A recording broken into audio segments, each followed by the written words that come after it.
A maior parte dos eletricistas sabe que quando uma conexão derrete, normalmente é por falta de aperto.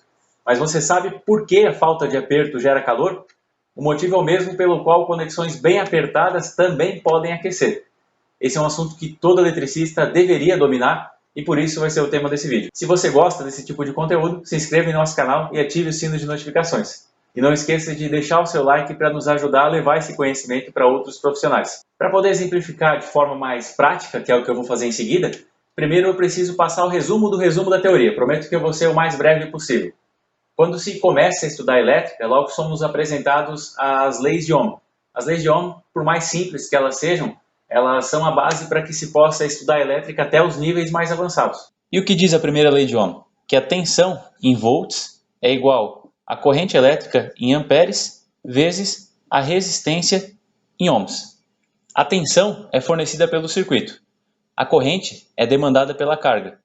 Mas a resistência, falando desse ponto específico do circuito, que é a conexão, não depende de outras variáveis. Esse valor é alterado somente pela forma com que a conexão é feita. E isso eu vou mostrar na prática. Eu estou aqui com um alicate amperímetro com as pontas de prova conectadas em um botão com contato normalmente aberto. Um botão de soco com contato normalmente aberto. Eu vou colocar na escala de medição de resistência e vai ser na menor escala, que inclusive é a escala que produz o bip, e para que possamos ter uma leitura com um pouco mais de precisão. É lógico que a precisão aqui não vai ser tão grande, não é um instrumento para medir resistências tão pequenas, mas para mostrar o conceito que eu estou querendo apresentar vai ser suficiente. Nesse momento a conexão está muito bem realizada, nós temos os dois terminais aqui bem apertados e com uma superfície de contato bacana. Eu vou apertar esse botão para que nós possamos ver qual que é a medição que esse alicate amperímetro vai fazer.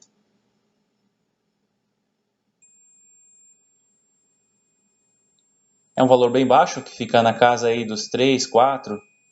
Aqui acaba oscilando um pouco de acordo com a pressão que eu faço no botão. Então acaba oscilando um pouquinho, mas é um valor baixo, que fica na casa dos 2 até 4, aproximadamente.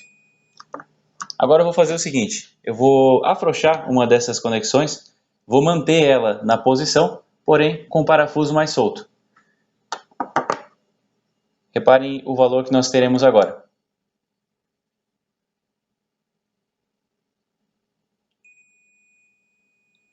Às vezes não chega nem a bipar, são valores bem mais altos, e isso prova que a falta de aperto ela produz uma resistência maior.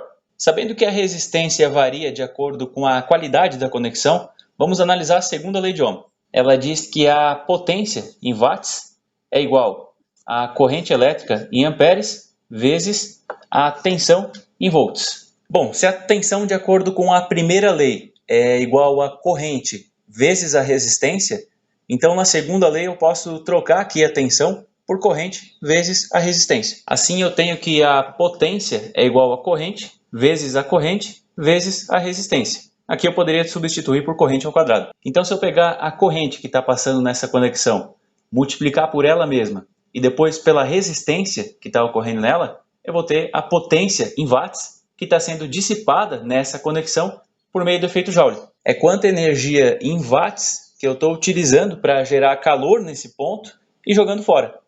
Toda a energia que fica aqui nessa conexão, além de ser desperdiçada, ainda é prejudicial, uma vez que ela encurta a vida útil desses componentes.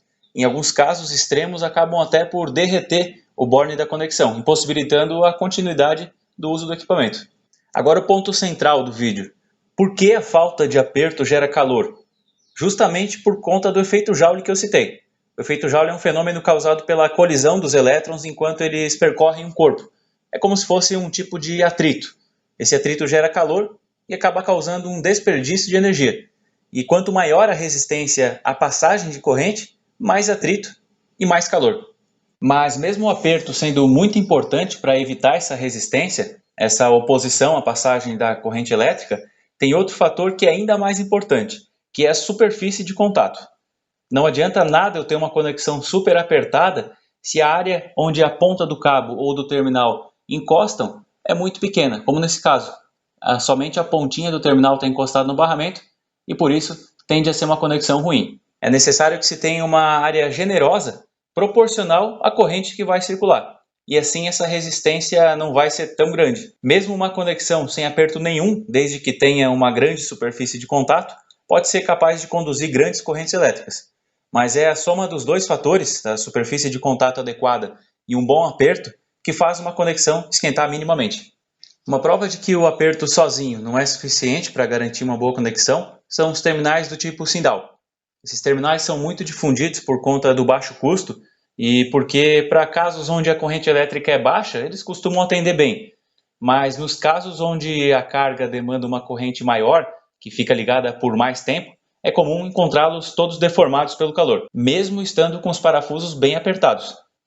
Isso porque a área em que o barramento encosta no cabo é muito pequena, principalmente usando cabo flexível sem terminal, porque aí pode ocorrer o desfilamento, que é quando os fios acabam se desprendendo e o parafuso acaba pegando somente alguns deles, enquanto os outros ficam soltos.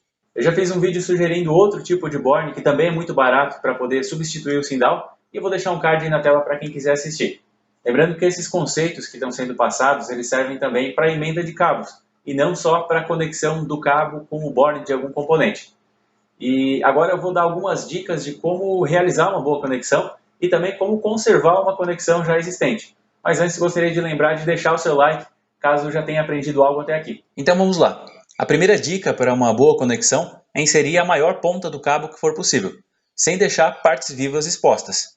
Para bornes que exijam a utilização de terminal, a lógica é a mesma, deixar a maior superfície de contato que for possível. Um dos melhores terminais para esse tipo de borne aqui é o terminal tipo garfo ou tipo forquilha.